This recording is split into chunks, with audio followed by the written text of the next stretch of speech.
من الشیطان الرجیم بسم اللہ الرحمن الرحیم اللہم صلی علی محمد و آل محمد و بارک وسلم تسلیما کثیرا کثیرا۔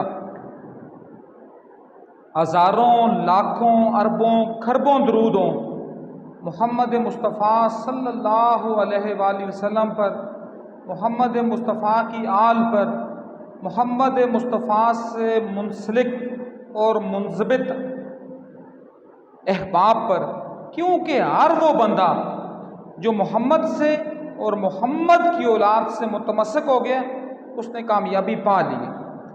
تو آج جس بات پر میں اپنی ایک ویڈیو ریکارڈ کرنا چاہ رہا ہوں یا میں اپنا پیغام دینا چاہ رہا ہوں اپنے احباب کو، اپنے دوستوں کو، اپنے چاہنے والوں کو، اپنے سننے والوں کو، وہ ہے شرک۔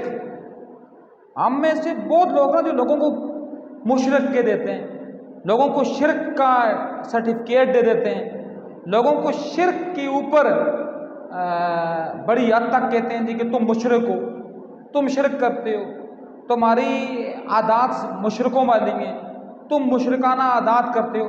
اس میں پہلی بات تو وہ ہے کہ پہلے ہمیں پتہ ہو کہ شرک ہوتا کیا ہے۔ We define shirk. What is shirk and how a people interpret the term shirk. کیسے اس کو شرک کیا ہے؟ شرک یہ ہوتا نا کہ کسی بھی چیز کو کسی کے ساتھ جوڑنا۔ اب شرک کی تین باتیں ہوتی ہیں۔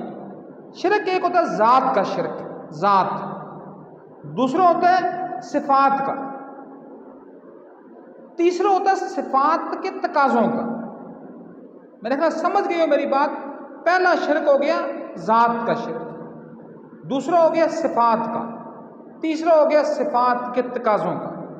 اس کی سب سے بڑی جو انٹرپریٹیشن کی ہے یا ایکسپلینیشن کی ہے یا ایکسپلور کی ہے وہ قرآن کی سب سے مقدس ترین صورت سورہ اخلاص میں مالک نے خود اس کی تشریح اور توضیح کر کے ہمیں بتا دیا ہے کہ شرک بیسیکلی شرک ہے کیا، شرک کی توجیہ کیا ہے، شرک کی کنکلوژن کیا ہے، شرک کو ہم فائنڈ کیسے کرتے ہیں۔ تو پہلی بات کیا کہ ذات میں کسی کو شریک نہ ٹھہرائیں، دوسری بات ہے صفات میں کسی کو شریک نہ ٹھہرائیں، تیسری بات ہے صفات کے تقاضوں میں کسی کو شریک نہ ٹھہرائیں۔ لیکن بدقسمتی سے ہمارے یہاں کیا ہوتا ہے کہ ہم کسی کو سمجھنے بوجھنے کے بغیر ہی مشرک قرار دے دیتے ہیں۔ میں تو تھوڑا اس سے آگے جاؤں گا، سورہ اخلاص پڑھنے کے بعد میں تھوڑا سا اس سے آگے جاؤں گا کہ ہم تو اس کو بھی مشرک نہیں کہہ سکتے جو عیسائی ہے، ہم تو اس کو مشرک نہیں کہہ سکتے جو یہودی ہے، کیونکہ یہاں بھی تین ٹرمز کو میں ڈیفائن کروں گا کہ کافر کیا ہوتے ہیں، مومن کیا ہوتے ہیں اور اہل کتاب کیا ہوتے ہیں۔ اس کے بعد ہم شرک کو سمجھنے کے اہل ہوں گے، ہم یہ سمجھنے کے اہل ہوں گے کہ شرک مانگتا کیا ہے ہم سے، شرک کون سا بندہ مشرک لایا جاتا ہے۔ پہلے تو بسم اللہ الرحمن الرحیم، قل هو اللہ احد اللہ الصمد لم یلد ولم یولد کیا بات ہوگی جی؟ قل هو اللہ احد، کیا جی؟ اللہ یکتا ہے، اللہ الصمد وہ بے نیاز ہے، لم یلد ولم یولد نہ وہ کسی سے پیدا ہوا اور نہ کسی کو جنا اس نے، نہ کسی سے پیدا، ولم یکن لہ کفوا احد، اور وہ کیا ہے جی؟ وہ یکتا ہے، وہ ذات کے تقاضوں میں یکتا ہے، وہ صفات کے تقاضوں میں یکتا ہے، وہ صفات میں یکتا ہے، وہ صفات کے تقاضوں میں یکتا ہے۔ میں نے کتنے چار باتیں کی ہیں، کس میں؟ 5 آیتیں۔ کیا بات ہے؟ قل هو اللہ احد اللہ الصمد لم یلد ولم یولد ولم یکن لہ کفوا احد۔ اب صمد کس کو کہتے ہیں؟ صمد وہ ہوتا نا جو ذات کسی کی محتاج ہی نہیں، جو ذات جس ذات کسی کے ساتھ کوئی واسطہ ہی نہیں ہے، جس ذات کا کسی کے ساتھ کوئی جوڑ ہی نہیں ہے، کوئی ملاپ ہی نہیں ہے۔ یہاں میں تین باتیں کروں گا۔ یہاں تین باتیں کس میں؟ عربی زبان، جن کو عربی زبان آتی ہے، یا وہ عربی زبان کو سمجھنے کی اہلیت رکھتے ہیں، یا وہ عربی زبان کے ساتھ شغف رکھتے ہیں۔ عربی کو ہم کیا کہتے ہیں؟ عربی وہ دنیا کی واحد زبان ہے جس کو کہتے ہیں ام اللسان، زبانوں کی ماں ہے۔ دنیا کی ہر زبان میں، اردو ہو، انگلش ہو، فرینچ ہو، جرمن ہو، پرشین ہو، پنجابی ہو، ہندکو ہو، سندھی ہو، پرتگیزی ہو، رومن ہو، کوئی بھی زبان ہے اس کے جس میں کیا کہتے ہیں؟ ہم کہتے ہیں کہ یہ واحد ہے، یہ جمع ہے، یہ سنگولر ہے، یہ پلورل ہے۔ لیکن یہاں کے عربی واحد زبان اس میں دو کے اوپر جمع نہیں ہوتی۔ جس طرح میں کہتا ہوں یہ ایک انگلی ہے، ایک، یہ واحد ہے۔ پھر میں کہتا ہوں کہ دو ہیں، جمع ہوگی۔ لیکن عربی میں یہ جمع نہیں ہے۔ عربی میں ایک ہوتا ہے واحد کے لیے، دو ہوتی ہے تثنی کے لیے، تثنی جوڑا، اور جب دو سے زیادہ ہوگا، تین، then we say that this is plural، یہ جمع بنا ہے، یہ ہو گیا جمع۔ کیا؟ واحد، تثنی اور جمع۔ اب واحد ہر وہ بندہ کی جمع ہو سکتی ہے۔ اب ہم لوگوں کی سب سے بڑی خامی یہی ہے نا، ہم نے سمجھا اللہ واحد ہے، جس کی وجہ سے ہم لوگوں کو مشرک بنا دیے۔ اب واحد کیا ہے؟ واحد تو محمد مصطفیٰ ہے، واحد تو جناب عیسیٰ ہیں، واحد تو جناب مریم ہیں، واحد تو اللہ کے انبیاء ہیں، واحد تو فرض کیا میں کہوں یہ کرسی واحد ہے، یہ یاسر واحد ہے، کیونکہ اس کی جمع ہو سکتی ہے۔ لیکن یہاں کیا بات ہے کہ یہاں کوئی احد نہیں ہے، کوئی یکتا نہیں ہے، کوئی تنہا نہیں ہے۔ کس میں؟ اپنی ذات میں، اپنی صفات میں، اپنے صفات کے تقاضوں میں۔ تو میرا جو مالک ہے نا رب العالمین، وہ احد ہے، وہ یکتا ہے، اس کا کوئی ثانی نہیں ہے۔ پہلی بات سمجھ آ گئی نا اللہ کیسے۔ اب جو مشرک کس کو ہم کہیں گے؟ جو کہتا ہے واحد، کسی کو کہتا ہے یہ واحد ہے، اس کو ہم مشرک نہیں کہہ سکتے، کیونکہ واحد کی جمع ہوتی ہے۔ سمجھ گئے میری بات؟ کیا جی کہ عیسیٰ واحد ہے، محمد واحد ہے، مریم واحد ہے۔ ہاں جب کوئی یہ کہے کہ وہ احد ہے، نعوذ باللہ، تو پھر مشرک ہوگا وہ۔ اور دوسری بات کیا؟ صفات میں۔ اب اللہ کی صفات کیا ہیں؟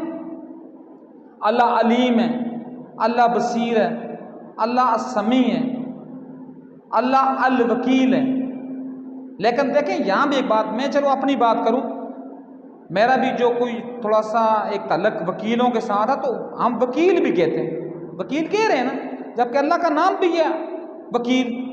لیکن جب ال لگے گا، ال عربی میں ایک اور خصوصیت ہے، جب بھی کسی لفظ سے پہلے ال لگتا ہے، الف اور لام، تو وہ اس میں معرفہ بن جاتا ہے۔ آپ جس طرح ہم کتاب کے، کوئی بھی کتاب ہے جی، فرض کیا میرے پاس یہاں اس وقت موجود ہے، میں بتاؤں، فرض کیا میں اپنے جیب سے کوئی چیز نکالتا ہوں، لیٹ سپوز دیٹ ہم کہیں کہ یہ کتاب ہے، یہ بک ہے، تو دس از اے بک، ھذا الکتاب۔ لیکن جب میں کہوں ھذا الکتاب، تو پھر ہم کیا کہیں گے؟ یہ وہ مخصوص کتاب ہے۔ جس طرح ہم کہتے ہیں نا قرآن میں شروع میں آیا نا کہ ذالک الکتاب لا ریب فیہ، دیکھیں ذالک الکتاب، کبھی قرآن اگر کھولا ہے تو اچھی بات ہے، نہیں کھولا تو کھول لیں۔ وہاں کیا ذالک الکتاب، ذالک الکتاب، اس کتاب میں شک۔ اب جب الکتاب آ گیا تو الکتاب سے کیا مطلب لیا جائے گا؟ کہ یہ قرآن مجید ہے۔ اسی طرح جب الوکیل ہم کہیں گے، الوکیل، تو پھر کارساز ہے اللہ۔ ویسے تو ہم اپنے آپ کو بھی وکیل کہتے ہیں، اس کا مطلب نعوذ باللہ یہ نہیں ہو جاتا کہ بندہ مشرک ہو گیا۔ اب ہم بہت لوگوں کے نام ہوتے ہیں عزیز، اللہ کا نام ہے، صفاتی نام، لیکن عزیز کہنے سے کسی بھی طرح کا شرک نہیں ہوتا۔ لیکن جب ہم کہیں گے العزیز، تو پھر وہ اللہ کے ساتھ متصف ہوتا ہے۔ بات سمجھا کہ یہ آگئی صفات۔ اب صفات کے تقاضے کیا ہوتے ہیں؟ صفات کے تقاضے کیا؟ یہ میرا ہاتھ ہے، نظر ہے نا ہاتھ میرا، اس ہاتھ میں 3 6 9 12 15 قبضے لگے ہوئے، قبضہ۔ اب دیکھیں یہ ہاتھ ہے، یہاں جڑ گیا، یہ جڑ گیا۔ کوئی بندہ اگر نہ چاہے دنیا کی پوری سائنس جمع ہو جائے اس ہاتھ کو کھول نہیں سکتی اس کو دوبارہ سے، لیکن یہ ہاتھ ہمارا کھلتا بھی ہے بند بھی ہوتا ہے، کھلتا بھی ہے بند بھی ہوتا ہے۔ اس کا مطلب کیا ہے کہ اس کو کھولنے اور بند کرنے والا کوئی بندہ ہے۔ جب اس کے تقاضوں میں ہم کسی کو شامل کریں گے تو وہ پھر شرک ہوگا۔ شرک کے تقاضے ہم کہیں گے یہ کھول سکتا ہے، نہیں یہ میرا مالک ہے۔ اب دیکھیں دنیا کا دوسرا امیر ترین شخص وارن بفٹ، مشہور و معروف بات اس کی کیا تھی، اس کی بات آپ کو پتا کہ اس کے جو پیپٹے نا، یہ پیپٹے جو ہیں وہ اگر بند ہوتے تھے تو بند ہی ہوتے تھے، کھلتے تو کھلتے ہی تھے۔ مطلب کہنے کی بات کیا کہ وہ اپنی مرضی سے پیپٹے کھول بند نہیں کر سکتا تھا۔ اس نے اپنا ایک ملازم رکھا ہوا تھا جو اس کے پیپٹوں کو بند کرتا تھا اور جب صبح ہوتی تھی ان کو کھولتا تھا۔ تو اس نے کیا کہا تھا کہ اگر کوئی بھی سائنس، کوئی بھی بندہ میرے ان پیپٹوں کا علاج کر دے تو میں اپنی ساری دولت اس پر نچھاور کر دوں گا۔ تو کیا ہوا جی، کیا ہوا؟ کسی نے اس کا علاج نہیں کر سکا۔ تو یہ کیونکہ یہ مالک ہے جو بتاتا ہے کہ میں ہوں، میرے ساتھ یہ بات ہوگی، میں اس بات کے اوپر اس کو پریٹینڈ کروں گا، یہ میری ایک پرسیپشن ہے، یہ میری ایک پرسیو ہے، لیکن کیا ہے کہ پیپٹے وہ بند نہیں کر سکا۔ تو وہ کیا ہوا جی، اس کو ہم نے کیا کہا اپنا کہ وہ کیا ہے، اگر وہ یہ کہتا کہ یہ کرے گا تو وہ صفات کے تقاضوں میں مشرک ہوتا۔ ماں کے ساتھ ذرا اس کو دروازے کو ذرا بند کر دیں، تو وہ پھر اس میں وہ تقاضوں میں مشرک ہوتا۔ تو اس طرح سے کوئی بندہ بھی مشرک نہیں ہوتا تب تک جب تک وہ اللہ کو واحد مان رہا ہو ساری معذرت۔ لیکن پھر میں نے کہا واحد ماننا کوئی بڑی بات نہیں ہے، واحد تو بندہ کسی کو کہہ سکتا ہے۔ فرض کیا میں نے کہا ماگرے صاحب، یا فرض کیا میں نے کہا کوئی، تو وہ کیا ہے، وہ واحد ہے۔ لیکن جب اس کو عہد ہونے کے اوپر وہ بات کرے تب وہ اس کے ساتھ مشرک ہوگا۔ اور پھر کیا ہے، صفات کی بات آپ کو کر دی، اور صفات کے تقاضے بھی میں نے آپ کو سمجھا دیا۔ اب کیا جی، یہ دل ہے ہمارا، یہ دل بائیں طرف دل ہوتا ہے، یہ جو دل ہے یہ 24 گھنٹے کام کرتا ہے، 24 گھنٹے بلا ناگا، ٹھیک ہے نا۔ اور آپ کو پتا ہوگا سائنس کے سارے لوگ ہیں کہ جو پمپ ہے جو ایجاد ہوا ہے، وہ کتنا پمپ ایجاد ہوا ہے جو صرف کتنا کرتا ہے اپنا پمپنگ، 15,000 کلومیٹر، جو سب سے لیٹسٹ پمپ ایجاد ہوا ہے۔ اور یہ جو میرے مالک کا پمپ ہے یہ کیا کرتا ہے، یہ رگوں جی ہے نا، رگیں میرے جسم میں، رگیں کیا ہیں، آرٹریز بھی ہیں، وینز بھی ہیں۔ تو یہ جو بعض رگیں خون کو لے کر جاتی ہیں، بعض رگیں خون میں گندا خون لے کر جاتی ہیں، اور بعض صاف خون ترسیل کرتی ہیں۔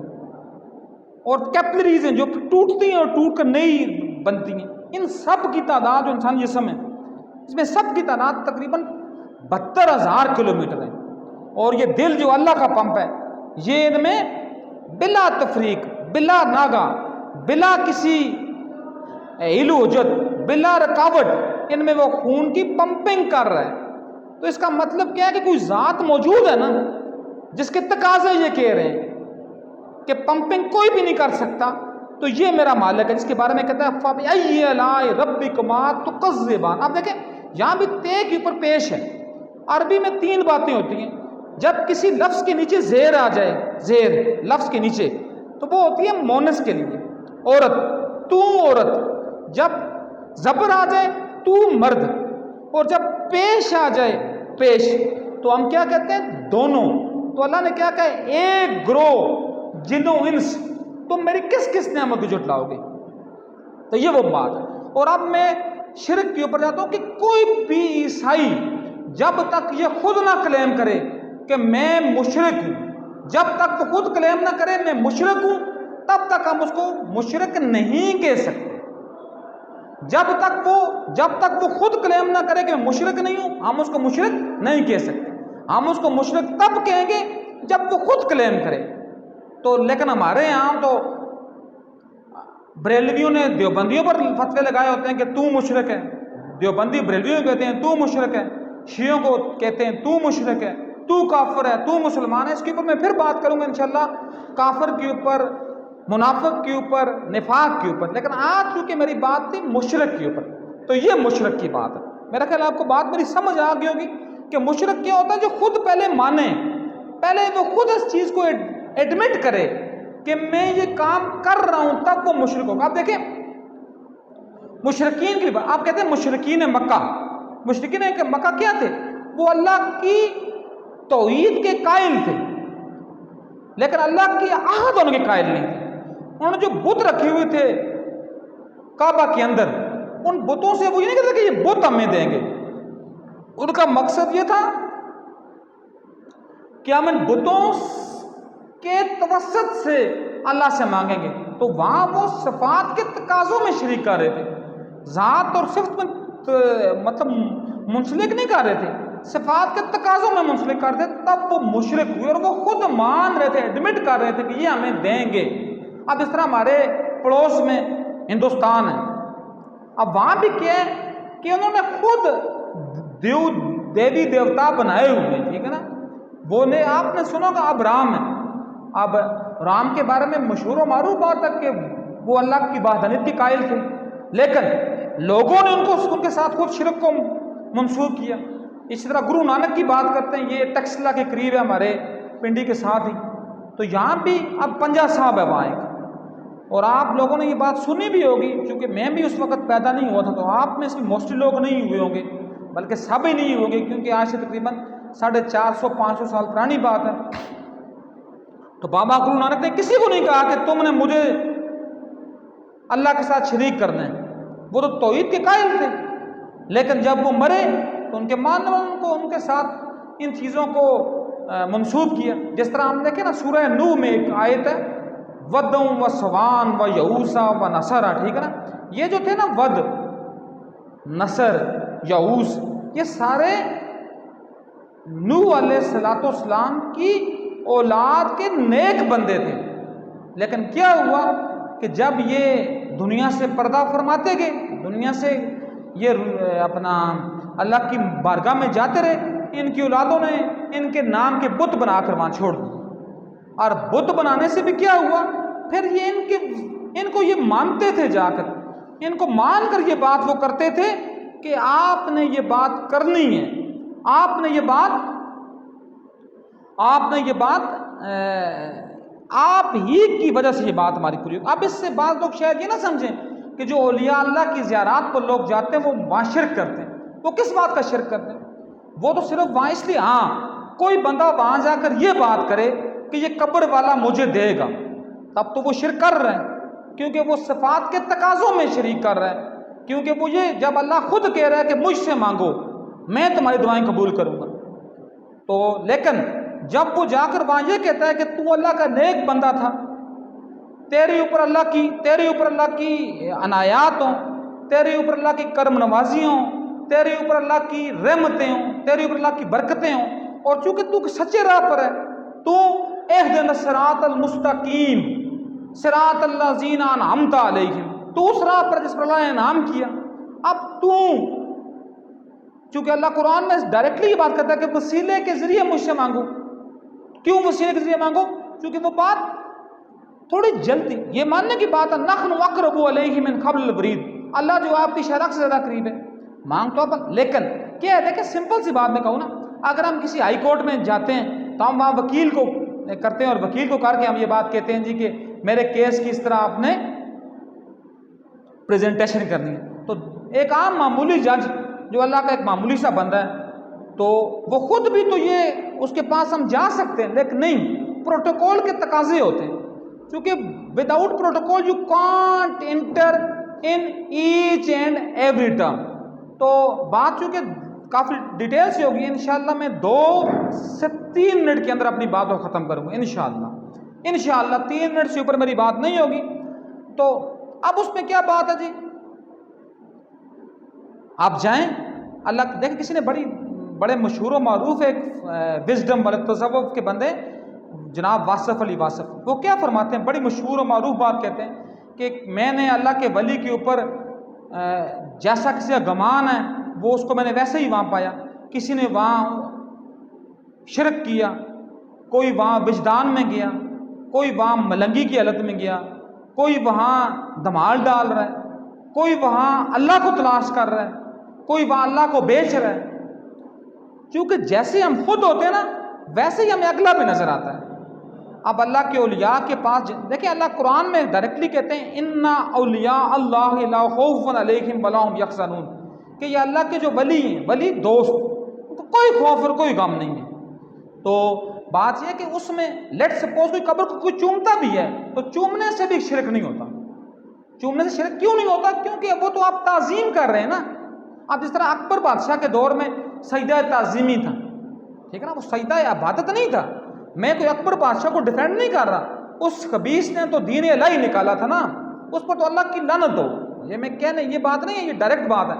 بٹ اگر اس کو بھی تھوڑا سا سپیس دی جائے، چونکہ اس کے دور میں بھی آپ نے سنا ہوگا اس کے نورتن جو تھے، اس میں بڑے بڑے وہ جو مولا دو پیازا ٹائپ جو لوگ تھے اس کے ساتھ، وہ جو فیضی تھا، انہوں نے بھی اس کو کوئی چیز سمجھائی ہوئی تھی کہ سجدہ تعظیمی اور ہوتا ہے، سجدہ عبادت اور ہوتی ہے۔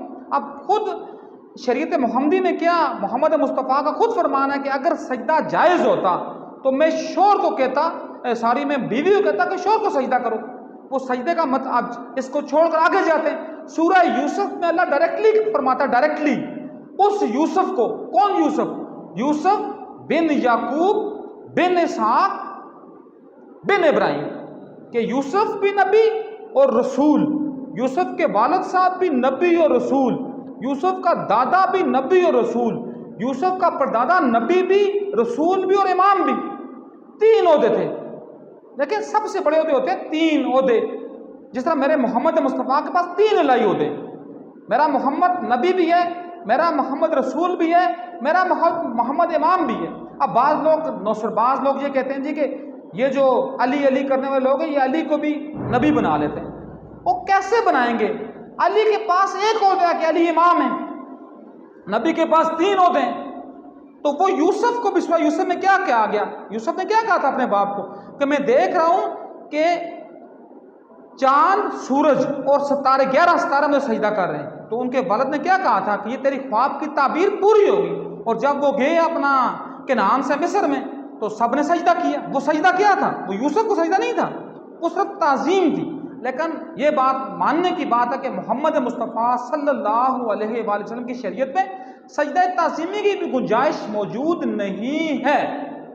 اس سے کوئی میری بات یہ نہ سمجھ لے کہ میں یہ بات کر رہا ہوں۔ لیکن جو لوگ قبر کو چومتے ہیں وہ عقیدت کی انتہا پر ہوتے ہیں، ان کو وہ وہاں سے ملتا بھی ہے، دیتا وہ ہے مالک، کیونکہ ذات میں بھی وہ یکتا ہے، صفات میں بھی وہ یکتا ہے، اور صفات کے تقاضوں میں وہ یکتا ہے، احد ہے، واحد نہیں ہے۔ یہ بات بھی یاد رکھنا، وہ احد ہے، اس کا کوئی ثانی ہی نہیں ہے،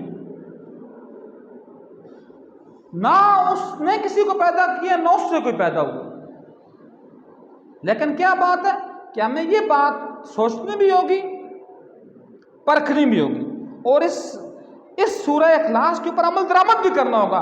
قل هو اللہ احد اللہ الصمد لم یلد ولم یولد ولم یکن لہ کفوا احد۔ پھر اللہ بعد میں کہتا ہے احد، ٹھیک ہے نا۔ تو مالک احد ہے، احد جس کے بارے میں بلال کو کیا تپتی ریت پر لٹایا جاتا تھا، لیکن بلال احد پکاتے تھے، یکتا۔ تو انشاءاللہ مجھے امید ہے کہ بعضوں تک میرا پیغام پہنچا ہوگا، کیونکہ یہ ایک الہی پیغام ہے، الہی مشن ہے۔ تو مالک الملک ہمیں شرک کی ہر شکل سے بچائے، لیکن ان منوسوں سے ہی بچائے جو لوگوں کے اوپر شرک کا فتویٰ ڈالتے ہیں۔ میں تو کسی عیسائی کو مشرک نہیں کہتا، میں تو کسی یہودی کو مشرک نہیں کہتا، کیونکہ وہ بھی اہل کتاب ہیں، کیونکہ وہ خود نہیں مان رہے کہ ہم شرک کر رہے ہیں۔ ہم ان کے اوپر ڈمسرا لگا دیں تو مشرک ہو۔ مشرک کون ہے؟ ہندو ہے مشرک، جو پوجا کر رہا ہے، جو خود مان رہا ہے۔